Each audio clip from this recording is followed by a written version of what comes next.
안녕하십니까. 서강대학교 입학팀장 김일입니다. 지금부터 2022학년도 서강대학교 입학전형 안내를 시작하도록 하겠습니다. 발표 순서는 수시모집 학생부 교과전형, 수시모집 학생부 종합전형, 수시모집 논술전형, 그리고 정시모집 순으로 말씀을 드리겠습니다. 우선 한눈에 보는 서강대학교 2022학년도 입시입니다. 첫 번째로 수시와 정시의 모집 인원을 보면 수시 988명, 정시 696명 해서 총 1684명을 모집합니다. 모집 비율을 보시면 약 6대4 정도로 2021학년도 7대3인 것에 비해 수시 모집 인원은 약 10% 정도 감소하여 선발하고 모집 인원은 약 10% 정도 증가하였습니다. 수시 모집은 학생부 교과 전형과 학생부 종합 전형, 그리고 논술 전형으로 구성되어 있습니다. 자료 왼쪽의 빨간색 부분을 보시면 작년까지는 학생부 종합 전형만 있었는데 올해는 학생부 교과 위주 전형인 고교장 추천 전형이 신설되어 추가되었습니다. 학생부 종합 전형의 경우 작년까지 6개의 전형으로 나누어 선발하였으나 올해는 일반 전형, 고른계 전형, 사회통합 전형 이렇게 3개의 전형으로 전형을 간소화하여 선발하게 되었습니다. 그 외에도 수시 모집에는 논술 위주 전형인 논술 일반 전형이 있습니다. 정시 모집은 수능 위주의 전형으로 일반 전형과 지원 자격에 따라 지원이 가능한 정원의 특별 전형으로 구성되어 있습니다. 정원의 특별 전형은 다시 농어촌 학생, 기회균형 선발, 장애인 대상자, 특성화 고교 졸업자 전형으로 4개의 전형으로 구성되어 선발합니다. 두 번째로 서강대학교는 전 모집단이 인문, 자연계열 구분 없이 교차 지원이 가능합니다. 그리고 학생부 종합전형 전 전형 면접 없습니다. 그리고 수능 최저학력 기준도 없습니다. 이 부분은 계속적으로 시행을 해오던 부분입니다. 세 번째로 2022학년도에 변경되는 사항으로는 수시 모집에서는 조금 전에 말씀드린 것처럼 학생부 교과 위주 전형인 고교장 추천 전형이 올해 신설되었습니다. 그리고 작년까지 학생부 종합 전형 1차와 2차로 나누어 선발하던 전형을 올해는 학생부 종합 일반 전형 하나로 통합하여 선발하게 되었습니다. 그리고 제출 서류 간소화로 작년까지 학생부 종합 전형에서 제출했던 자기소개서는 올해 폐지가 되었습니다. 그래서 올해는 학교 생활 기록부만 제출하는 것으로 수험생들의 부담을 완화하였습니다. 다음은 최근 4년간 서강대학교 수시 모집 인원 변화를 보시겠습니다.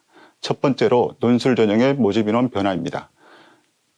2019학년도에 346명, 2020학년도와 2021학년도에 235명을 모집하였으나 올해 2022학년도를 보시면 작년보다 약 66명이 줄어든 169명을 모집하게 되었습니다. 총 모집 인원 대비 약 4% 정도가 줄었습니다. 두 번째로 학생부 종합전형의 모집 인원 변화를 보시면 학생부 종합전형 또한 작년까지 모집 인원대를 880명대를 유지해오고 있었으나 올해는 약 240명이 줄어든 640명을 선발합니다. 작년 대비 모집 인원은 약 14% 정도 축소가 되어 선발 인원이 많이 줄어든 것을 보실 수 있습니다. 다음으로 학생부 종합 고른계 전형과 사회통합 전형의 모집 인원 변화입니다. 고른계 전형의 경우 자료의 빨간색 부분을 보시면 모집 인원이 매년 증가해 오고 있는 것을 보실 수 있습니다. 특히 올해 모집 인원은 작년도 60명에서 72명으로 대폭 증가하여 선발합니다. 사회통합 전형의 경우 올해는 작년도 42명에서 16명이 감소한 26명을 선발하며 모집 인원이 축소되었습니다. 이렇게 줄어든 인원은 학생부 교과 전형 위주인 고교장 추천 전형과 정시 전형으로 이동하여 선발한다라고 보시면 될 것 같습니다. 지금부터 수시와 정시 각 전형별 모집에 대한 자세한 설명을 드리도록 하겠습니다. 첫 번째로 학생부 교과 위주 전형인 고교장 추천 전형입니다. 앞서 말씀드린 것처럼 고교장 추천 전형은 올해 처음 신설되어 모집합니다. 지원 자격으로는 국내 고등학교 졸업 예정자이며 고등학교에서 4학기 이상 성적을 취득한 자로서 출신 고등학교장의 추천을 받은 자입니다. 고교별로 최대 10명까지 추천이 가능합니다. 이 전형은 수시 논술 전형과 함께 수능 최저학력 기준이 적용되는 전형입니다. 최저학력 기준으로는 국어, 수학, 영어, 탐구 4개 영역 중 3개 영역 합이 6등급 이내이고 한국사는 4등급 이내여야 합니다.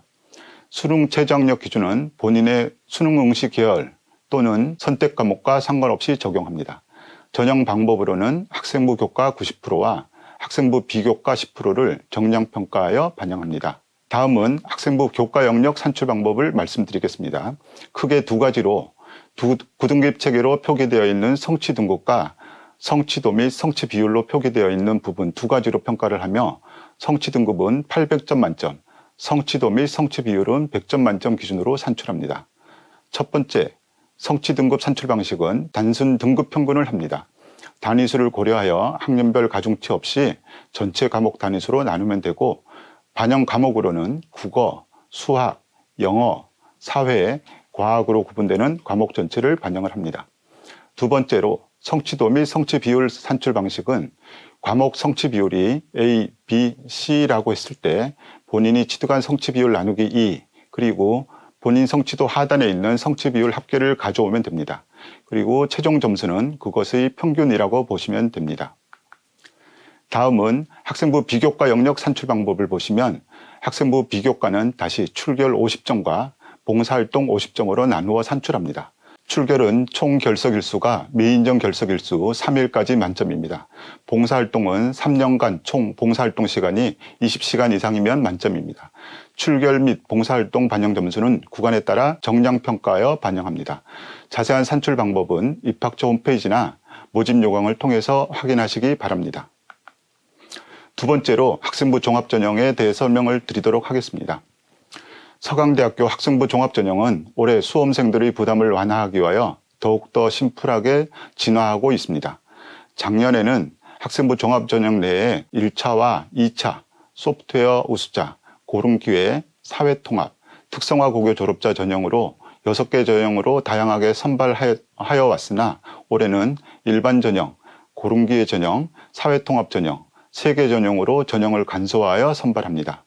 학생부 종합 1차와 2차는 학생부 종합 일반으로 통합이 되었고 학생부 종합 소프트웨어 우수자 전형은 올해 폐지가 되었습니다. 특성화 고교 졸업자 전형은 고른기회 전형의 지원 자격으로 추가되어 선발합니다. 그리고 서류 제출에 있어서 가운데 보이는 자기소개서와 추천서는 폐지되었고 학교생활 기록부만 제출하시면 됩니다. 전형 방법은 작년도와 동일하게 서류평가 100%로 선발합니다.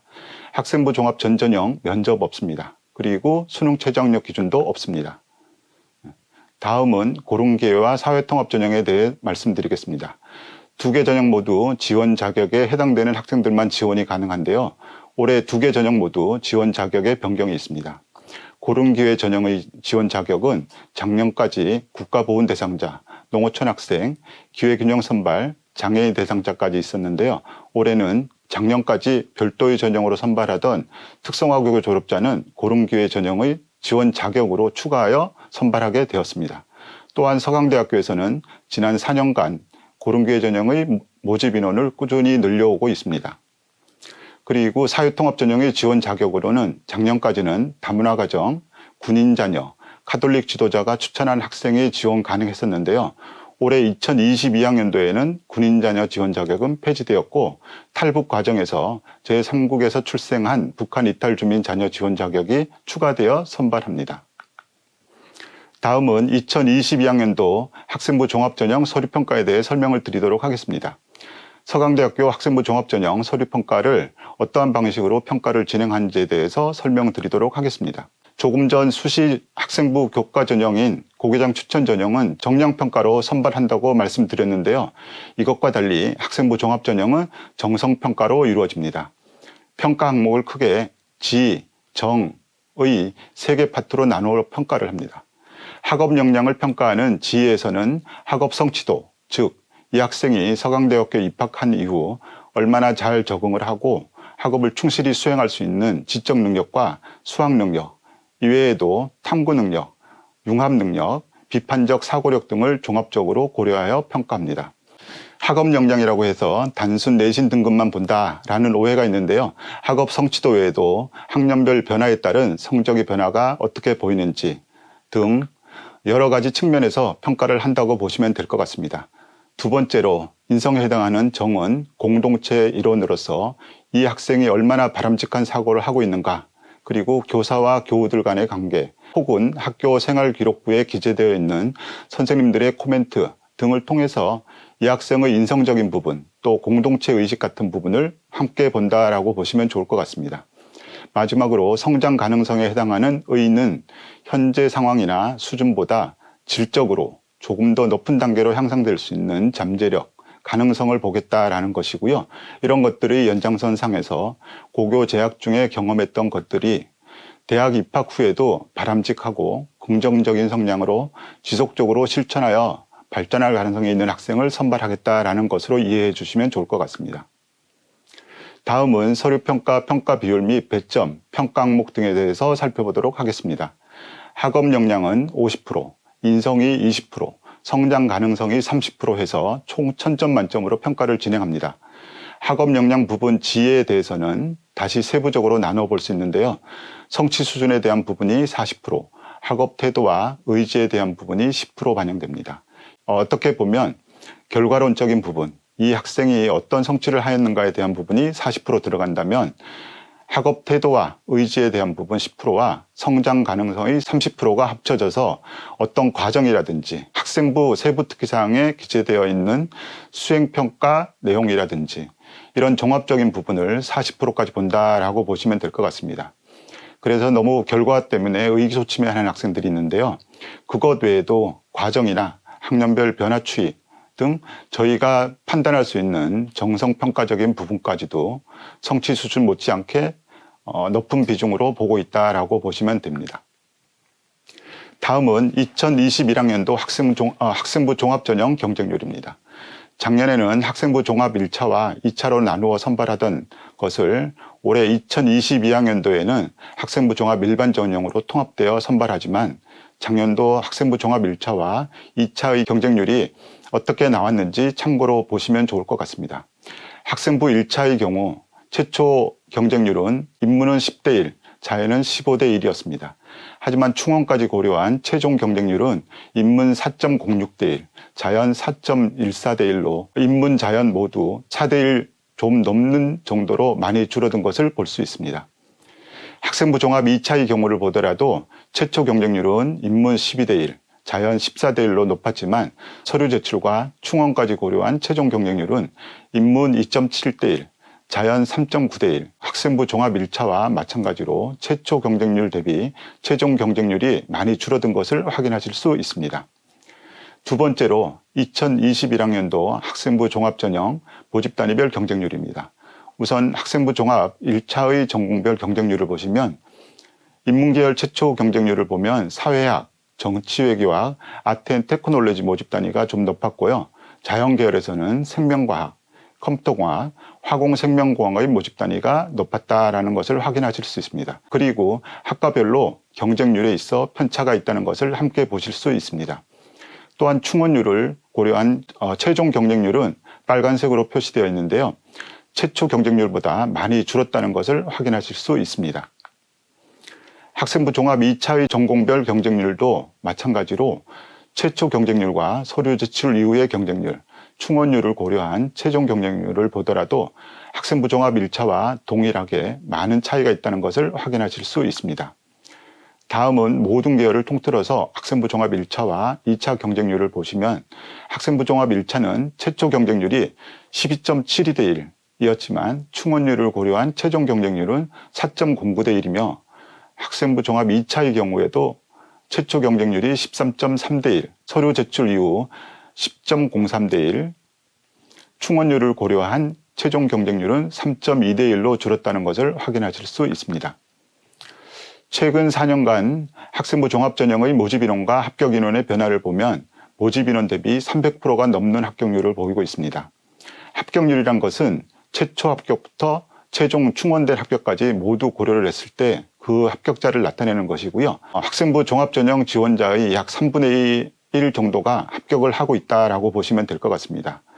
논술 전형의 경쟁률과 비교해보면 최초 경쟁률, 최종 경쟁률 모두 두 큰 차이를 보이고 있지만 그만큼 충원이 많이 이루어졌다라고 말씀을 드리고자 합니다.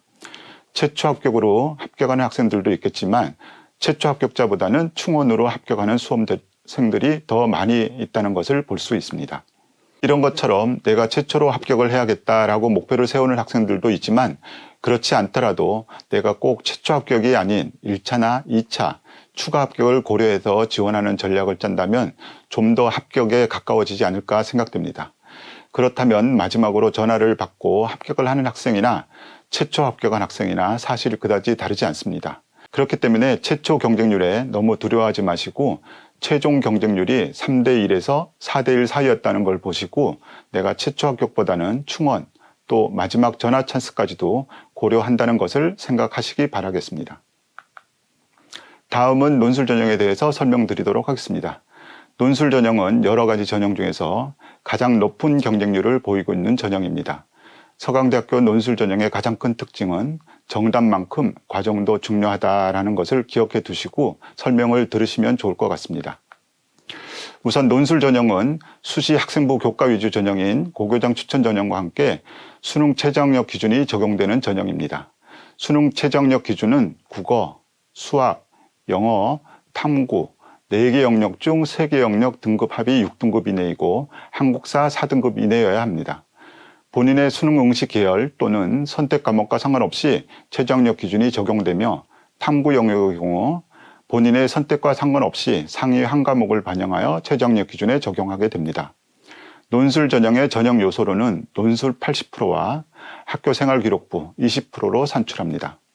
학교생활기록부 20%는 다시 학생부 교과 10%와 비교과 10%를 반영하며 학생부 10%에 해당되는 교과 영역은 3학년 1학기까지의 주요 과목, 국어, 수학, 영어, 사회, 과학 관련 모든 과목을 반영하며 평균 석차 등급을 기초로 학년별 가중치 없이 정량평가하여 점수를 산출합니다. 비교과 영역 10%는 다시 출결 5%와 봉사활동 5%로 나누어 반영합니다. 학생부 교과 영역과 비교과 영역은 저희가 정량평가한다고 했는데요. 사실 그렇게 크게 영향력은 없다고 보시면 될 것 같습니다. 학교생활기록부 정량표를 보시면 교과별 석차 등급에 따른 반영 점수는 내신 1등급에서 1.25 등급이 반영 점수 100점 만점에 100점이지만 쭉 내려와서 내신 8.75 등급의 반영 점수는 96점입니다. 결론적으로 내신 1등급과 8.75 등급의 내신 점수 차이는 4점 정도밖에 차이 나지 않기 때문에 그렇게 큰 차이라고 볼 수는 없습니다. 그 다음에 비교과 영역에서 출결은 미인정 결석 3일까지 50점 만점이고 봉사활동은 3년간 총 20시간 이상이면 만점이기 때문에 여기서도 그렇게 큰 차이가 나지는 않습니다. 거의 모든 수험생들이 만점을 받는다라고 보시면 될 것 같습니다. 결국 논술에서는 질문에 대한 답을 얼마나 잘 쓰느냐가 당락을 좌우한다고 생각하시면 될 것 같습니다. 다음은 2021학년도 논술 전형 경쟁률입니다. 최초 경쟁률은 인문 71대1, 자연 85대1이었습니다. 물론 최초 경쟁률만 본다면 굉장히 높은 경쟁률입니다. 하지만 논술 전형은 수능 최저학력 기준도 충족하여야 하고 그리고 실제로 논술 시험을 응시하러 오는 학생과 오지 않는 학생으로 나누어지기 때문에 추가 합격까지 고려한 최종 경쟁률은 인문에서는 27대1, 자연은 22.1대1 정도로 실질 경쟁률은 3분의 1이나 4분의 1 정도로 크게 줄어드는 것을 확인하실 수 있습니다. 조금 더 자세히 모집 단위별 경쟁률을 보시면 조금 전에 인문계열과 자연계열의 최초 경쟁률과 최종 경쟁률을 보셨는데요. 모집 단위별로 보시면 인문에서는 경영학부가 최초 경쟁률이 78대1 그리고 최종 경쟁률도 33대1로 가장 높았습니다. 자연에서는 최초 경쟁률이 전자공학과는 104대1, 화공생명공학이 86대1, 컴퓨터공학이 109대1로 많이 높은 편이었고 최종 경쟁률은 또한 20, 30대1로 높았습니다. 논술 전형 또한 다른 전형과 마찬가지로 모집 단위별 경쟁률의 편차가 있다는 것을 보실 수가 있습니다. 작년도 인문 쪽에서는 충원율이 10% 미만으로 그다지 높은 충원이 발생하지는 않았지만 자연 계열에서는 충원율이 평균 35% 정도로 인문계보다는 조금 더 충원이 이루어지고 있다는 것을 확인하실 수 있습니다. 전체 평균 충원율은 약 23% 정도로 논술 전형에서는 다른 전형에 비해 충원율이 낮게 형성되고 있다는 것을 볼 수 있습니다. 그럼 논술 전형을 어떻게 준비를 하면 좋을지에 대해서 설명드리겠습니다. 보고 있는 자료는 저희가 2020학년도 논술 시험에 나왔던 실제 문제입니다. 자연계열 기출문제와 인문계열 기출문제인데요. 자연계열의 경우 이렇게 큰 문항 내에 소문항이 4개 정도 나옵니다. 각각의 소문항은 별도의 소문항으로 구성되어 있고 설령 1-1이나 1-2 소문항을 몰라도 다음 1-3이나 1-4 문항을 풀 수 있게 개별적으로 나와 있기 때문에 설사 앞쪽에서 모른다고 하더라도 포기하지 마시고 끝까지 문제를 살펴보다 보면 아는 문제가 나올 수 있습니다. 그리고 자연계열 논술은 수리 논술이기 때문에 정답도 중요하지만 풀이 과정 또한 중요하다. 그래서 정답이 설사 틀렸다고 하더라도 과정이 또 맞으면 부분 점수를 얼마든지 획득할 수가 있습니다. 그래서 자연계열 논술에는 부분 점수를 내가 얼마나 많이 획득하느냐가 당락의 관건이 될 수도 있습니다. 그래서 처음부터 모른다고 포기하지 마시고 끝까지 문제를 잘 살펴보고 풀이 과정을 제대로 잘 풀어낸다면 얼마든지 부분 점수를 획득할 수가 있습니다. 인문계열 문제의 경우 질문도 많고 지문이 좀 긴 편입니다. 문제와 제시문 간의 관계를 빠르고 정확하게 이해하는 것이 무엇보다 중요합니다. 또한 글자 수에 있어서 800에서 1000자 사이로 제한이 되어 있습니다. 출제 문항 수는 크게 2문항이 출제가 되고 시험 시간은 자연계열이나 인문계열이나 모두 100분이기 때문에 주어진 시간을 얼마나 잘 안배해서 시험을 치르느냐가 중요합니다.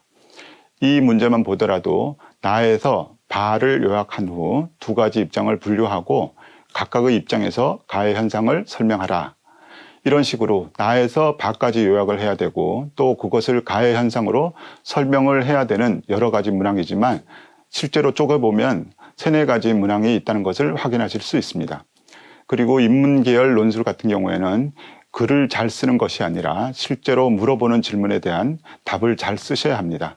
결론적으로 글짓기를 확인하는 시험이 아니라 실제로 문제에 대한 답을 얼마나 잘 썼는지를 보는 것이기 때문에 무엇보다 질문에 대한 답을 잘 작성하시기 바랍니다. 저희 논술시험 기출문제는 서강대학교 입학처 홈페이지에 최근 4-5년간의 기출문제가 올라가 있습니다. 그 기출문제를 보시고 내가 얼마만큼 이해를 하고 주어진 시간 동안 문제의 답안을 쓰는 훈련을 평상시에 하는 것이 가장 중요한 방법이지 않을까 생각됩니다. 다음은 정시 모집에 대해서 설명드리도록 하겠습니다. 정시 모집의 경우 작년까지는 가군에서 모집을 하였으나 올해 나군에서 모집하게 되었고요. 모든 모집 단위의 수능 응시 계열에 상관없이 교차 지원이 가능합니다. 정시 모집은 크게 일반 전형과 정원의 특별 전형으로 구분되며 정시 모집 전 전형 수능 성적 100%로 선발합니다.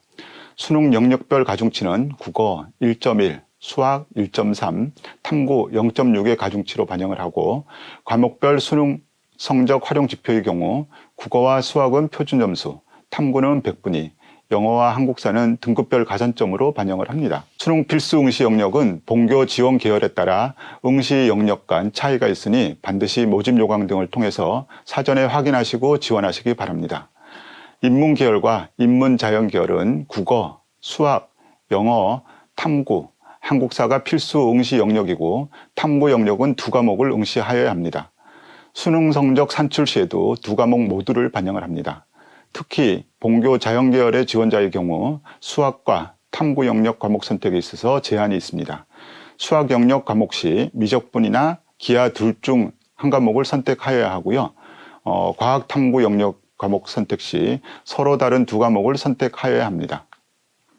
다음은 정시 정원의 특별전형에 대해서 설명을 드리도록 하겠습니다. 정원의 특별전형 또한 정시 일반전형과 동일하게 나군에서 모집합니다. 정원의 특별전형 내에는 지원 자격에 따라 농어촌 학생, 장애인 대상자, 기회준영 선발, 특성화 고교 졸업자 전형으로 나누어 선발합니다. 정원의 특별전형의 전형 요소로는 작년까지는 수능 90%와 서류평가 10%를 반영하여 선발하였으나 2022학년도에는 일반 전형과 동일하게 수능 성적 100%로 선발합니다. 정원의 특별전형은 일반 전형과 달리 수능 최저학력 기준이 적용됩니다. 수능 최저학력 기준은 수능 4개 영역 중에서 3개 영역 각 3등급 이내이고요.